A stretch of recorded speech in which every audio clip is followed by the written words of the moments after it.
So he took it into the town and sold it to an Armenian, a Christian Armenian, who then sold it to Christian researchers.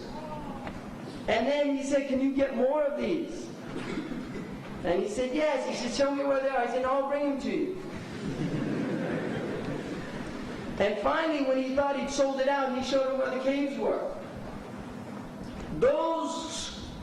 That scripture still has not been released in its entirety to the world.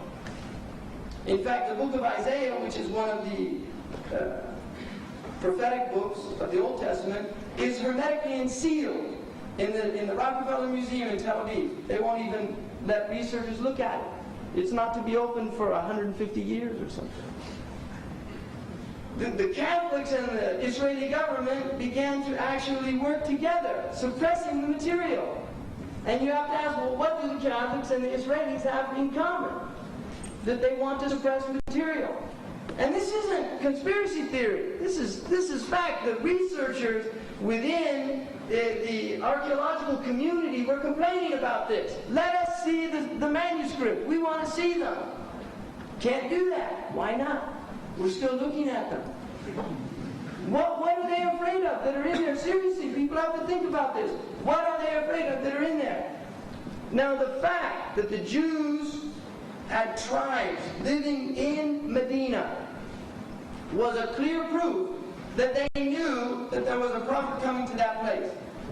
Salman al-Farisi radiallahu anhu was told by a monk in Syria that there would be a prophet in the end of time that would show up in Yathrib, and it's in the books, and he would have such and such signs. Haraqal, the emperor, when he sent the Tanuchi to the Prophet ﷺ, he asked him, he said, see if he reads the letter, see if he mentions the night and the day, see if there's anything between his shoulder blades. And that man became a Muslim in the time of Muawiyah, who reports that. And the Sahaba witnessed that. They witnessed the questions that were posed to him by the emperor. They knew, they had knowledge.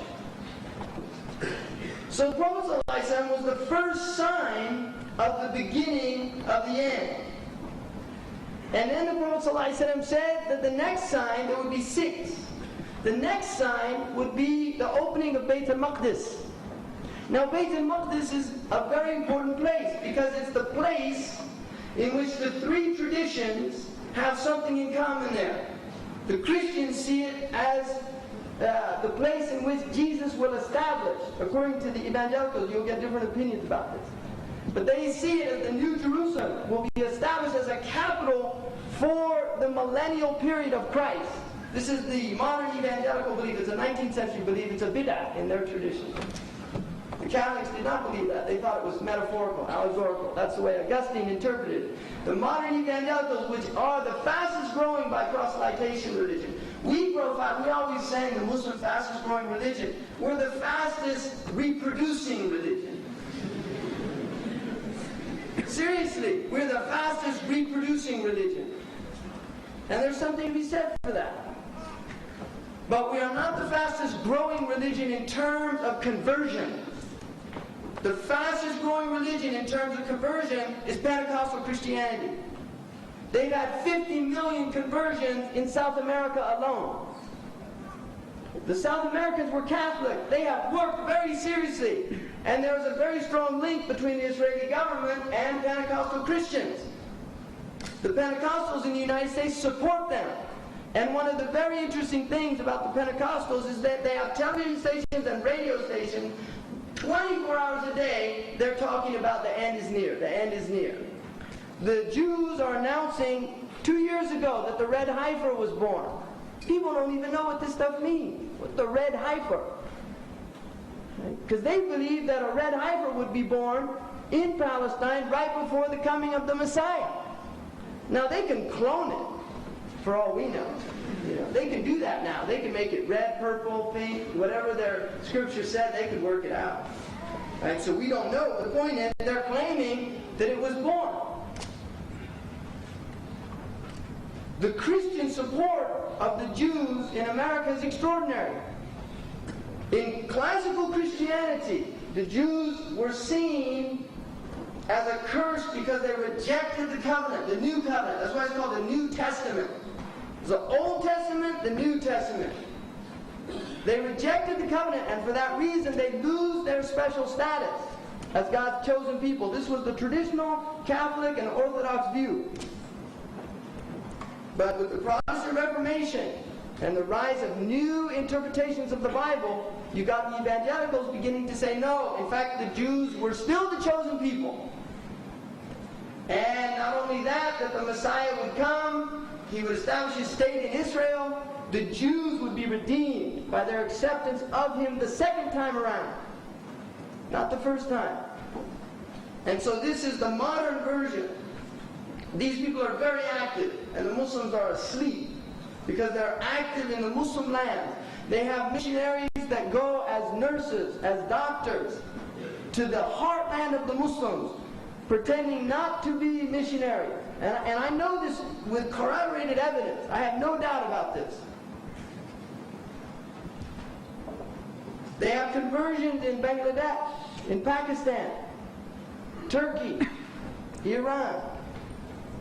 Wherever you find weakness amongst the Muslims, they have conversion. And this is unprecedented because the Muslims traditionally did not convert to other religions. Now, another thing that people should be aware of is that the Americans now have put forth a law in the Senate, which is the freedom of religion. It's a global act that the Americans will sanction any country that does not allow a person to apostate from his religion to another religion. That country will be sanctioned if they do not allow churches to be built on their territory. This is right now, this is going on in America. There's a move because the Christians are very strong in America. You know, if you watch too much TV, you'll get a very distorted view of America. People forget about Middle America, the Bible Belt. If you live where I live, in California, it's a pagan land. They're pagans. They worship sun, the moon, goddesses, sprites, witches. I could go on and on. They've got everything. Yogurt, I think they probably have a temple for yogurt. Avocado sandwiches. And if you go to New York, it's also, they don't believe, they're just seculars, right? Their religion is cynicism. And they promote it actively in a sitcom called Seinfeld. This was the religion of cynicism being broadcast to millions of people, learning the religion of cynicism, making fun of other people, laughing at people's misfortunes. Right? I mean, this is taught proselytizing. There's many ways to proselytize.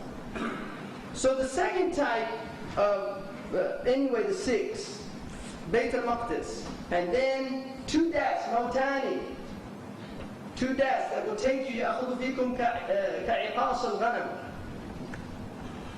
There's 2 deaths, and there are different interpretations about that. Many of our scholars say that it's Umar and Uthman, the death of Umar and Uthman. Others say it were plagues that were afflicted certain places. There's no doubt that Umar, his death was predicted not only by the Prophet ﷺ when he was on Jabal Uhud, and the Jabal began to shake, and he said, "Do you shake, and on you is a prophet and 2 martyrs?" Because Uthman and Umar were on him that day, on the mountain.